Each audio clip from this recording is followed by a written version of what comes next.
Hello and welcome to another Tuesday Live with MySensei. I'm Denise Crayson, and today's topic is going to be on harvesting visibility and why you should grow your digital presence for greater success. So congratulations, you started your own business. It's a mindset in itself to get to this point. So, a very well done. And possibly in the future, I'll be doing another live based on the mindset that you need to actually get to the point where you're starting your business. You've done all the right things. You've got a stunning business case. You've got your cash flow forecast. You've done all your research. You've done everything you need to do. And now you're ready to get your trophy. Oops, I've gone too far. Now, the problem is sometimes it doesn't happen very quickly and you start to worry. So worry is wasting present energy on a future outcome that you've made up. We really do make it up because we don't actually know what the future holds. You start to get crooked thinking, like, this is not working for me. Nobody wants my product. I can't do this anymore. I really want to quit. There is something that would be missing. And this is what we're going to be going through today to actually find out what is that thing that actually could be missing. So you've done all the work, but let's look at why success happens for some people, but doesn't happen for everybody. And this information is really key. So like the topic for today, it's visibility. I know that you know this already, but today we're going to really unravel what this actually means. And we've got some numbers to actually back this up as well. So we all know that you need to be findable for the millions of people that want to buy what you love to sell. So there's lots and lots of people out there that can be your potential customer, but it's making sure that they can find you. We all know this already. We've done some of the things that we need to do.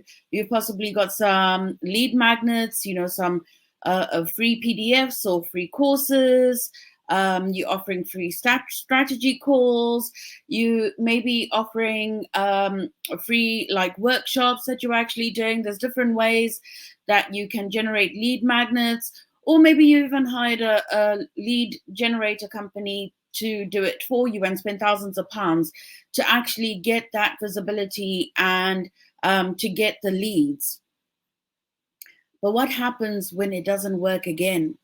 And you really get to the point where you are getting very disheartened. Now, the comfort is that there are no uninteresting businesses, just uninterested customers. What does this actually mean? Now, we've all heard the saying that it takes 10 years to be an overnight success. So there's a lot of work that actually happens in the background, sometimes for quite a long time, before we actually get to the point where we are generating cash like what it says with flow like a river. So the secret is that customers, in order to buy from you, need to know, like, and trust you. So if you go to a location that you've never been before and you go and stand on a random street, you can't stop people in the street and say to them, hey, I've got a really wonderful product, or I've got a really wonderful service. Would you like to buy it? Chances are they won't buy it.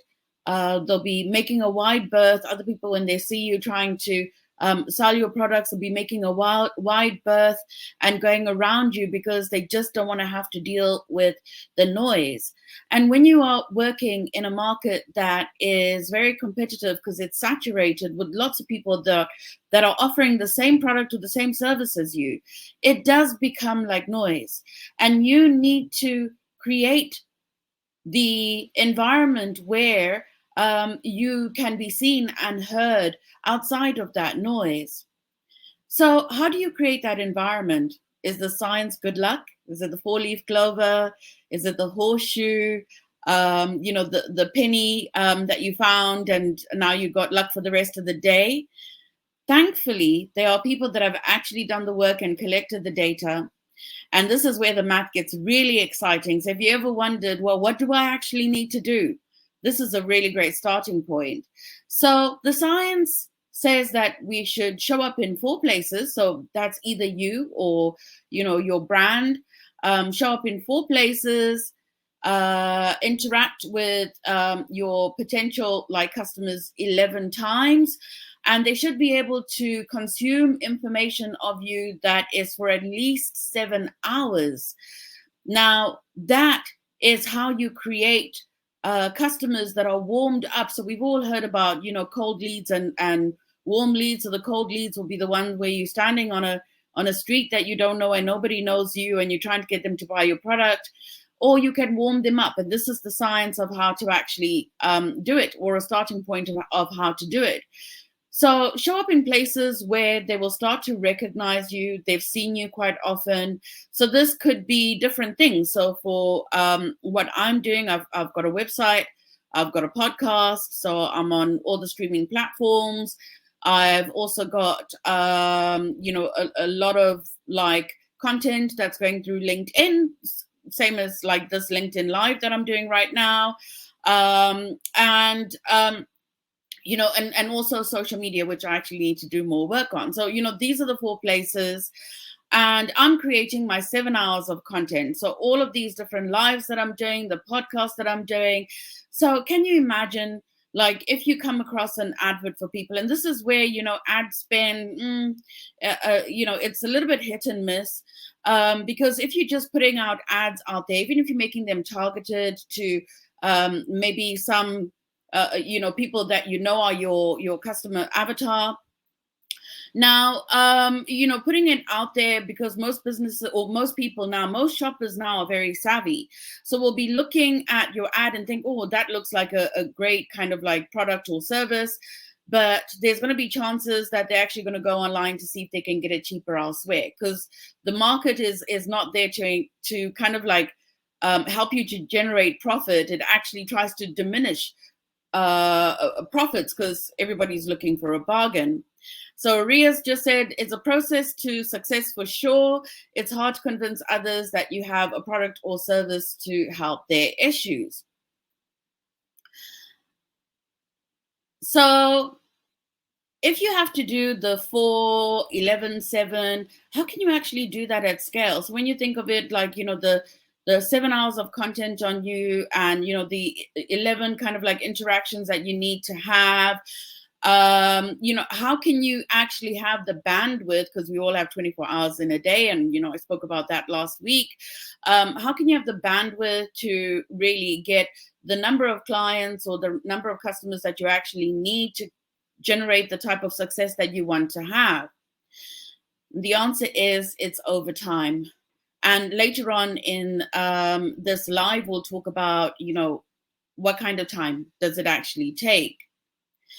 So the good news, even though it takes time, but the good news is we have the opportunity now to do it repeatedly when we're actually bad at it, so that we can eventually get good at it. Because, and some of you might be thinking, well, why would I be bad at it? Like, am I being presumptuous with it? Well, we all know that practice gains mastery. So if you look at even some of the most established brands or the most established kind of like people that you know in your market segment, and you like scroll all the way back to when they first started, they're very different to how they show up than they do after having done something over and over again. So repetition is what helps you to kind of sharpen your delivery on anything. So practice gains mastery. Now, coming back to that golden question of how long does it actually take? And again, non-committal answer, it really depends. So what does it actually depend on? And this now comes down to the environment and the ecosystem that you're actually working in. So there may be some people that that you've seen, maybe it's taken years, or it might have taken months or weeks, or some people it could have even been days. But it would have been the environment that made the big difference. So are you actually planting your seeds in kind of like arid land where you've got to put in extra effort? you've got to put in like your topsoil and your fertilizer. If the climate is bad, you've got to like manage the conditions. And I'm sure you've all heard the saying before that, if a flower doesn't bloom, do you change the flower or do you change the environment? Do you change the pot that it's in, or the soil that it's potted in? Do you water it more regularly, less regularly? There's all these different conditions. Do you put it on the by the window? So depending on the market that you're actually working in, it might be that it's one that you've got to put in more effort, which might take more time. Then maybe someone that's got something that is innovative. So a frictionless expression of what a customer actually wants, and they're able to be successful straight away. Or maybe someone that's already got established networks, they've got the right contacts, they've already got a following that know, like, and trust them, and are just waiting for them to launch their next product or service, and they're already warmed up to receive it. So that's one of the considerations that you actually need to have when you're thinking, how long is it actually going to take me? It's going to take as long as it takes. And what you just need to do is to make sure that you are trying to create that visibility, and that you are working at warming up your leads that you have, so that you're not on a random street in a random place trying to hell to people to get to buy your product or service. There's a way in which it needs to be done, and maybe this is a live that I can do on another week. But this week we're just going to focus on this. So here's something.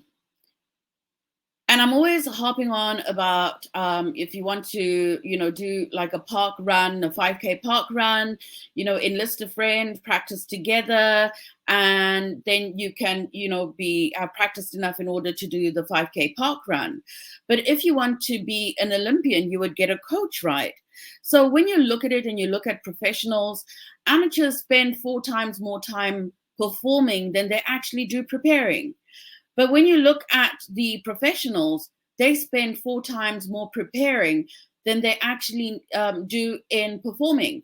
So this is where we need to be, where we need to start creating that preparation in order for, once opportunity comes our way, we'll be able to generate success because we're actually ready to explore and exploit it. Now, the problem that we have in most cases is that we desire to prepare and perform like an amateur, but we expect to get the best results. And that's, especially when you're looking at getting disheartened so quickly in the game, when you've only just started your business, you've only been going for, maybe a few months, few weeks, few months, maybe just over a year. These things takes time for you to actually be able to create that visibility where people will notice you and be able to see you outside that noise, for you to be able to create those strong relationships where even though your market might be saturated with people offering the same product or service, they're blind to those other competitors that you have. You are the one of choice that they want to have, and they have that WTP, which is the willingness to pay. So when you look at it, sometimes you'll have 2 people and they are producing the exact same thing, and you think, well, why do some people get paid at a higher rate than others? It's normally because that person has created the right ecosystem and the right environment for them to be able to make sure that they've got the highest level of where people can notice them. They have, created the environment where people can binge, consume information about them. So whether it's videos, I'm not too sure about stills. I mean, content is content. But can you imagine like getting to know someone through just photographs? So I see a lot of people actually go on LinkedIn and, they maybe put a photograph and maybe, like a powerful message that they want to get across to potential leads. But what is the difference in doing that and maybe doing a video? So if you ask that question to yourself as well, how quick Do you think it'll be to actually get to know someone from, pictures, or getting to know them from video, actually hearing their voice and seeing their expressions, and being able to capture a lot more data points than you would just looking at a picture? So this is something to really think about when you also trying to put yourself out there and to create the visibility of you or your brand. So the mindset that we actually need to get into is of being more consumed with growth rather than the gain. And this is an area that a lot of people, when they're starting out, they have this expectation to say, I'm going to kick the ball as hard as I can. And if I do that, it's going to work. Yes, it will work. But the time that it takes to get from where you are right now to where you want to be, that is something that might, be quick if the ecosystem is right and the conditions are right, or it might take a little bit of nurturing until you actually get to that place. And Ria's just put in a comment there to say it's a chemistry thing sometimes as well. Absolutely right. Those strong relationships and making sure that, you're just vibing with your customers, they like how you're showing up. And this is why it's so important to be authentic, because nobody can be as good as being you as you yourself. So if you're trying to kind of like be a cookie cutter like version of what you think that the market wants, because you've gone and done all this research and you've looked at the successful people and how they are coming across, if they are being authentic in what they're doing, they're an expert at doing that, and you just trying to emulate that or be that person as well, it's not going to be as great. It'll always fall short as a copy of just somebody else that's doing it well.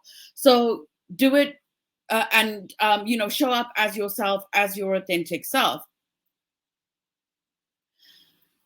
How do you know that it's finally working? So you've put in the time, you've done what you need to do.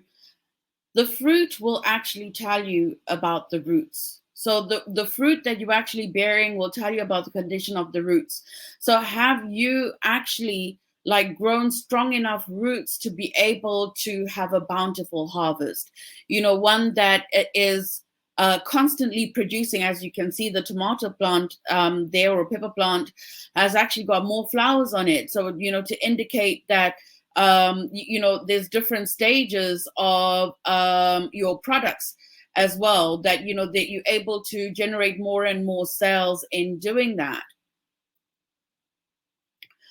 So that is the end of today's session. It's a little bit shorter. I think we're at 18 and a half minutes. I'd aimed for 20. Thank you very much for all that have come and watched me do this live. And for those, I know there's a lot of people that actually watch it on playback as well.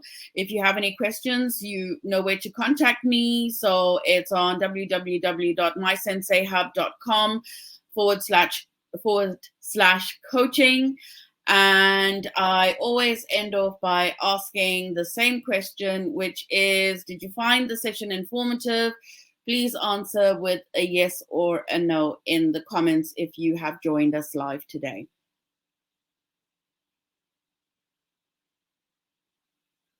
And there's always a little bit of a lag with this, and I'm worried that we're actually going to get cut off at the 20-minute mark. So I might not be able to see the responses. I think a note for myself for next time is to maybe ask it like midway through and then get the results from there. But thank you very much for joining me today. I do hope that you found the session informative, and I look forward to bringing you more information, knowledge, tidbits at the MySensei Tuesday Lives next week.